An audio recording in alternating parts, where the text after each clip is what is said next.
Salutations and welcome back to Let's Play Tales of Phantasia. This is Edgar. In the previous installment we met our last party member, the young sorceress Archie.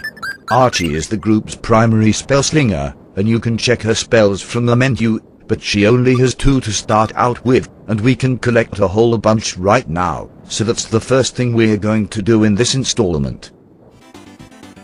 I will cut out the travel times between the locations of the spells, and will simply flee from any and all encounters.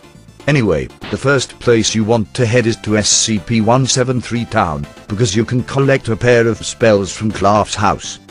Checking the bookcase next to the fireplace will net you the Grave spell. Grave does earth element damage in the form of a spike, but does not affect flying or floating adversaries, so bear that in mind. The other spell can be located at the southmost end of Claff's house.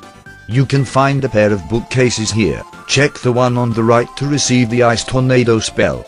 Ice Tornado does water element damage, and is like Claff's summons in that it freezes the rest of the battle while it is being cast. Your next destination depends on whether you talk to Lenios's brother or not, and if not, you will need to head to Venezia first, otherwise you'll miss out on a rather powerful spell.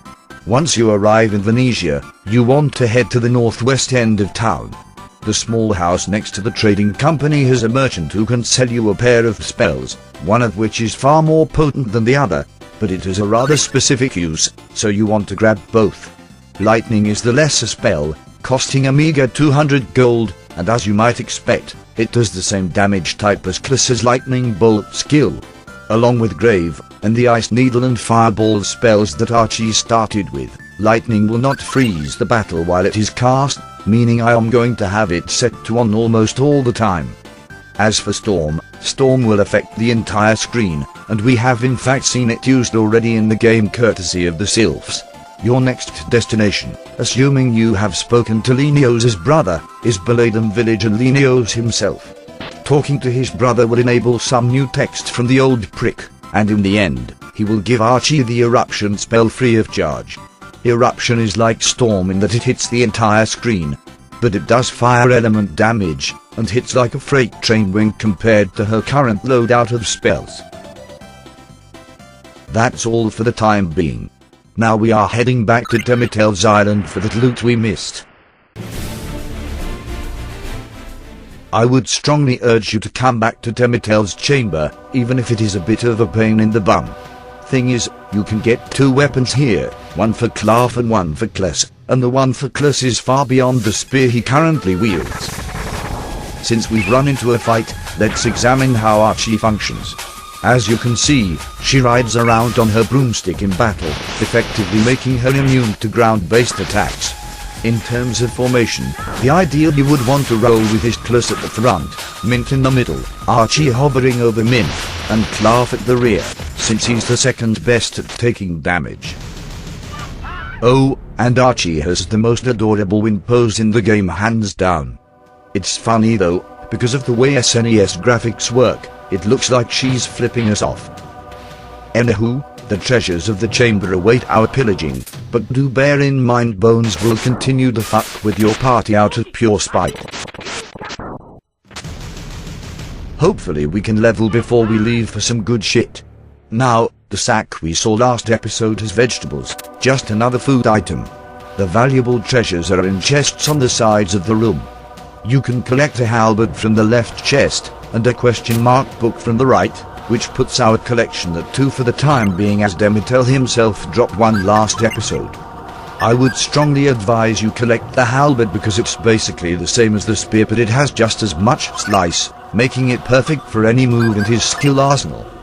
As for Claff, you all know the drill, we will have to identify the 2 question mark books using rune bottles.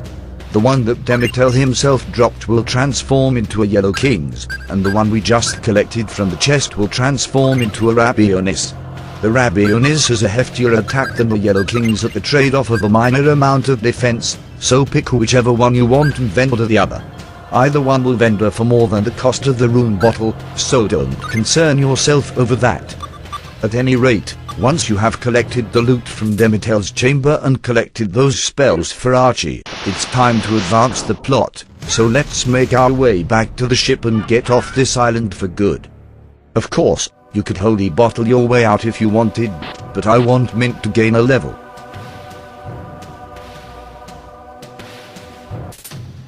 This should net us a new spell.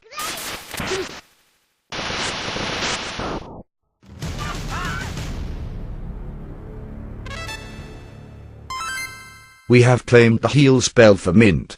It's the same thing as first aid, except it does about 3 times as much healing at the cost of 2 times the mana. Once you have it, I'd suggest you just flat out disable first aid for good, because it just won't cut it anymore. Mint will end up gaining some multi-target heals down the track, but they're hellishly expensive, so always have one single target spell ready to go as well. Back to Venezia we go, boys and girls. When you are ready to advance the plot, catch a ride on the gondola to the south end of Venezia or simply walk there, it's entirely your call. Once you are down at this end, you want to head out onto the docks, because we need to use the other ship in the harbor to reach Alvanista. In terms of money, it's half as expensive as the trip to Demitel's Island, costing 200 gold a head, so 800 gold all up.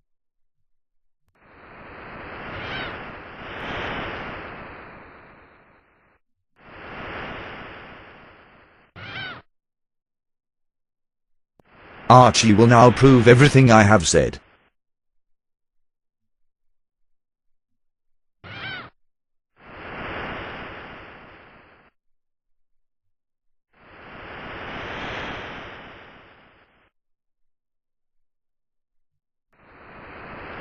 Clark comes to the rescue and puts money on the table, and as the old adage goes, money talks, and we have secured passage to Alvanista.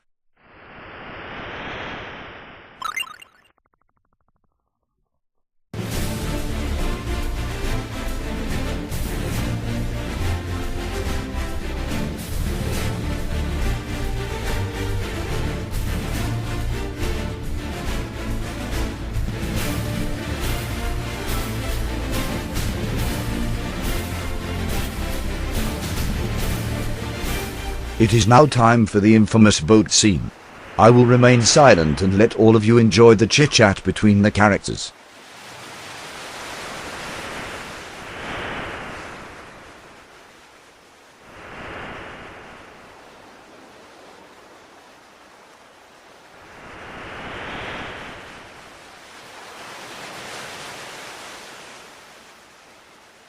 He pulls no punches, this dirty bastard.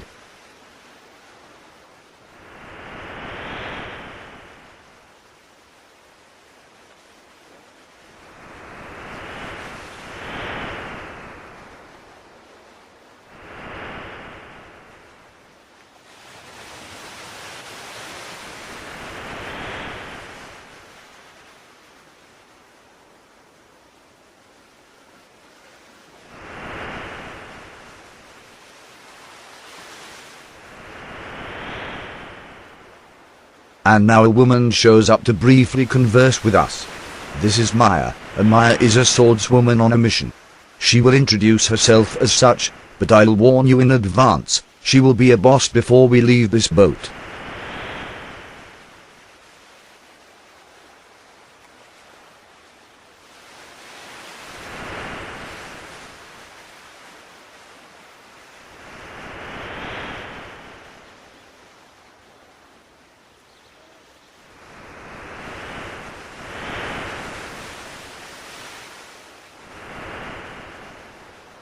Maya will bugger off to the dining hall, and the party will follow suit as they haven't eaten in bloody ages. The infamous boat scene is not over, it is now time for the other half, so sit back and enjoy the absurdity of Clark getting absolutely tanked, and Archie having what is clearly one hell of a dream.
I fucking love this game's script.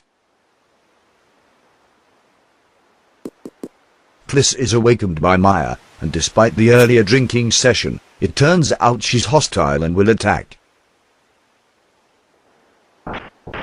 She will be promptly beaten back by Klaff,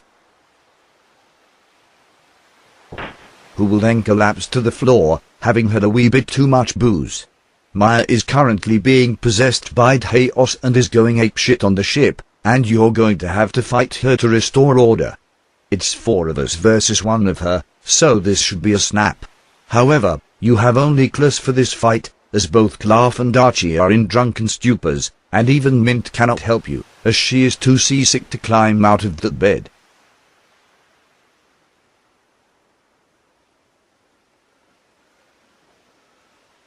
So Kliss is going to be forced to go this one alone. On the bright side, she's not too tricky even with Kliss by himself, and as a bonus, even if you lose the fight, it's not a game over. You will simply miss out on a question mark weapon, which will come in delightfully handy a bit later in the game. But even if you miss it here, you can get another at Alvanista, so don't panic boys and girls. All victory in this fight will do is save you a little bit of time and frustration. Anyway, Maya can be found on the main deck, so you will need to head through the cargo hold and then the dining hall to reach her. As soon as you reach her and initiate conversation, the battle will begin, and as a warning, Maya is a very mobile opponent, so try not to rely on Kliss's text too much. If you got the halberd from Demitel's chamber, you should have no problems whatsoever.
Of course, if you manage to get her to the corner, you can just spam Blade Storm your way to victory. Anyway, the question mark weapon can be identified as an isometer, but it's weaker than the halberd, and the next boss absorbs the water element, so don't bother with it just yet. Anyway boys and girls, Alvanista awaits.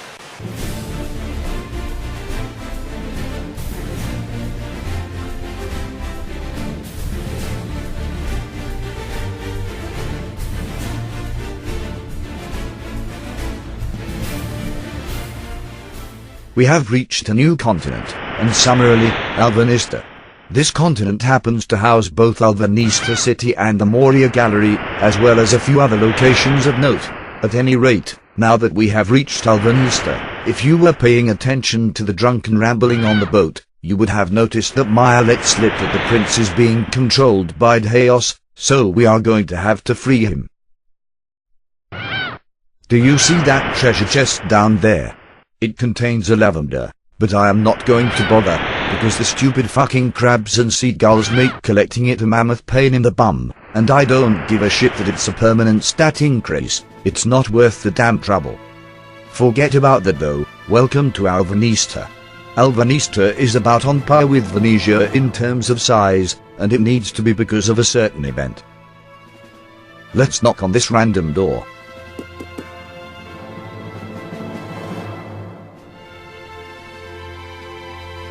Kliss, too young and ignorant to understand.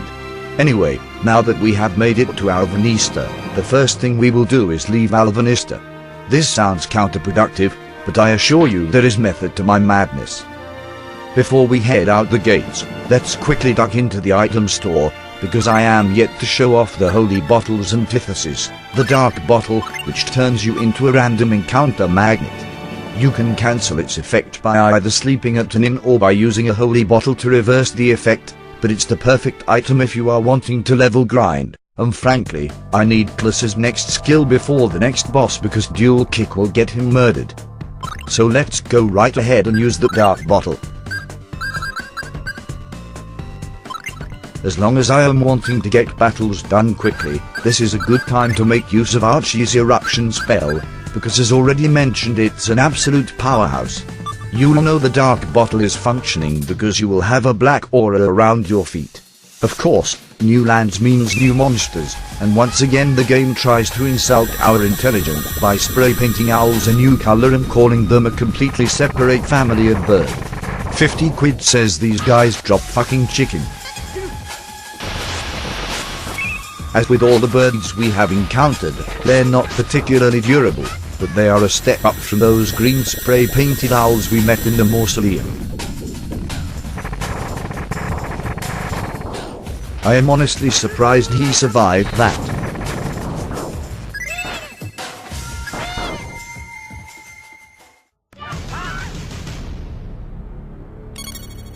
Incredibly, they did not drop fucking chicken. Faith in the developers somewhat restored. With the dark bottle going, you'll get into an encounter every couple of paces. A level for Archie is nice and all, but I really need one for Kliss. Tiger Teeth is a must-have for the next boss.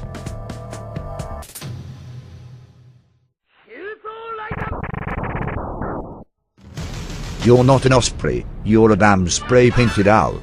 Okay, there's our level, and that will net us Tiger Teeth.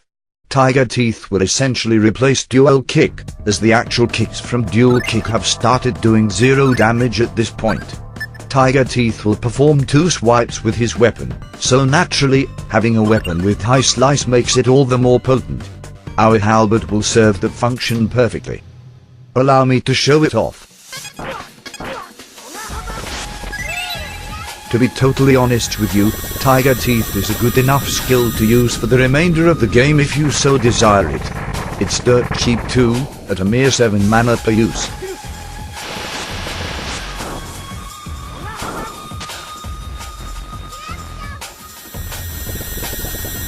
That's the way to do it, Archie. Cook the cunt. You're not surviving this one fucker.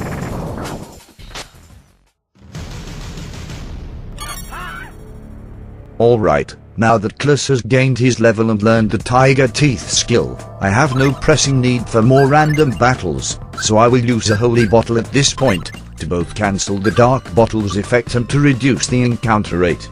The Moria Gallery is due east just around the mountain, and you can go in right now if you want, but it's pointless, you lack the 4 spirits needed to complete it, and you do not yet have permission to enter, so the guard will immediately kick you out.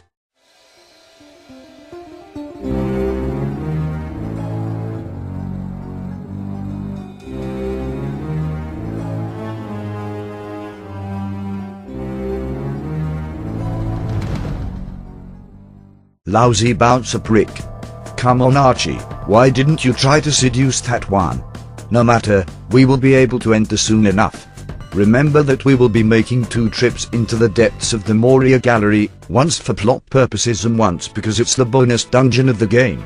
Anyway, now that we are back in Alvanista, let's return to the item store, because I neglected to show you some of the things you can purchase.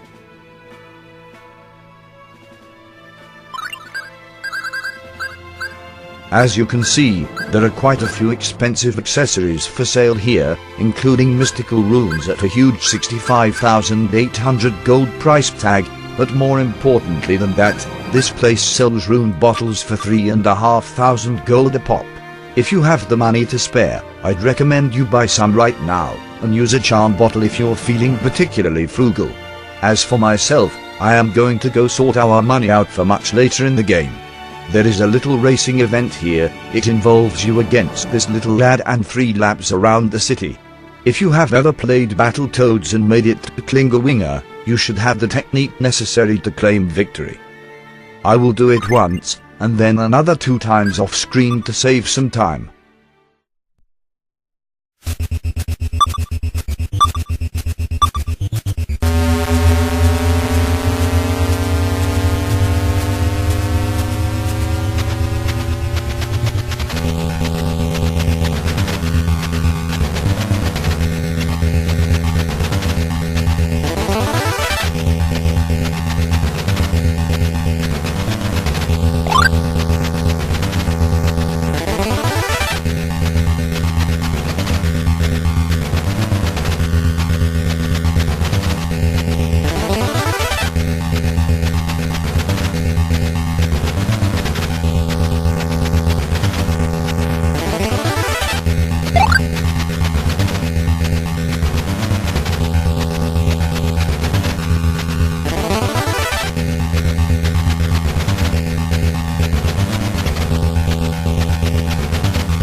If you manage to beat the little lad who moves at the speed of greased lightning, you can select from one of 4 prizes. If you fail the boss encounter on the boat earlier, you'll want to take the question mark weapon at slot 4 for an ice-scimitar. You're going to want it for later. Otherwise, you can ignore everything but the cat's eyes. Beef is just standard food, and the question mark weapon in slot 3 is just a long sword. Cat's eyes can be sold right now for a fair chunk of gold, but if you wait until later in the game, you can get up to 300,000 gold for selling just one. You can only get 3 from this event, as after you beat the lad 3 times he will refuse to race you again. So stock up on those cat's eyes, they will make your life very simple later in the game. Now then, we are heading to the inn to advance the plot. You must talk to the innkeeper to stay the night, as the plot will advance in the dark hours.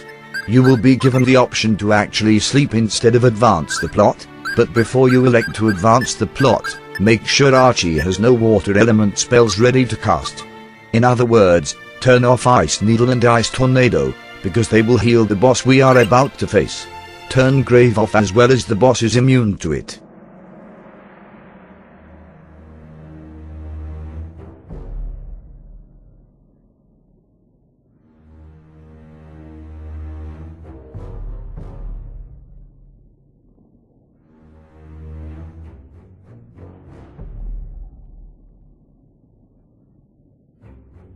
I said Archie's broom was going to be relevant to the plot, and I was not joking.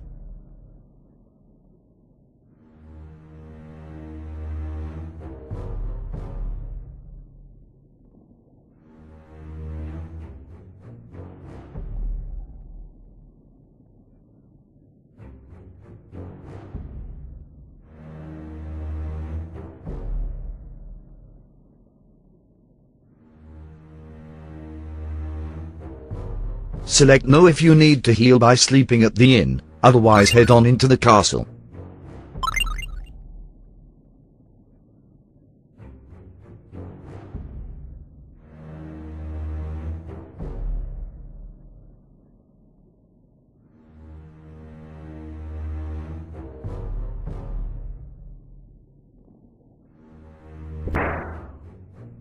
Once you are up here, there is no turning back. There is a small stealth section just inside, but don't worry, there is no penalty for being caught other than having to start over, and considering you only have to avoid 2 guards in total, it's not particularly challenging to make it to your destination.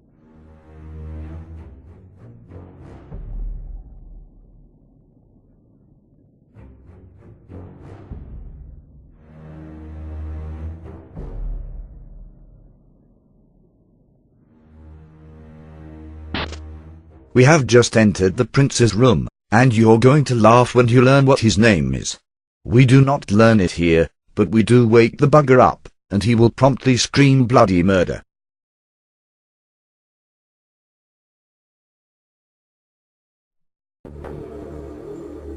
This looks like one heck of a sticky situation, but do remember that the prince is currently being possessed. In fact, the being responsible for possessing him happens to be in this very room.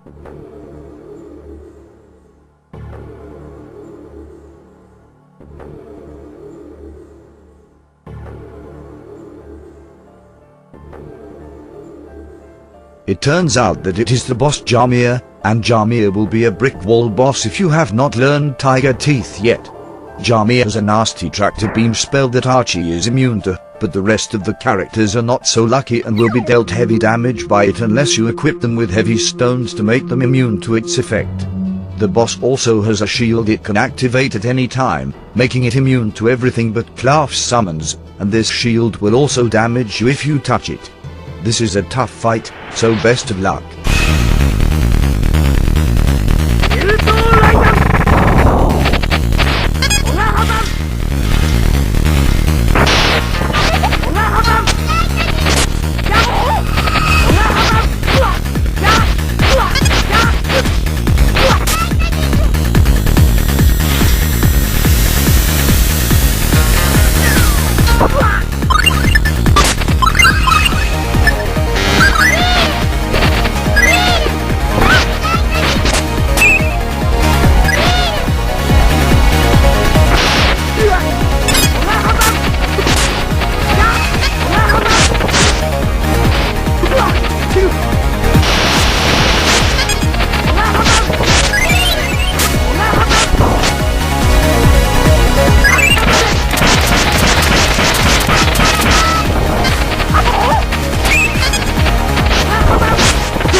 With Jamir dispatched, the prince has been released from the influence of chaos, so all is well that ends well.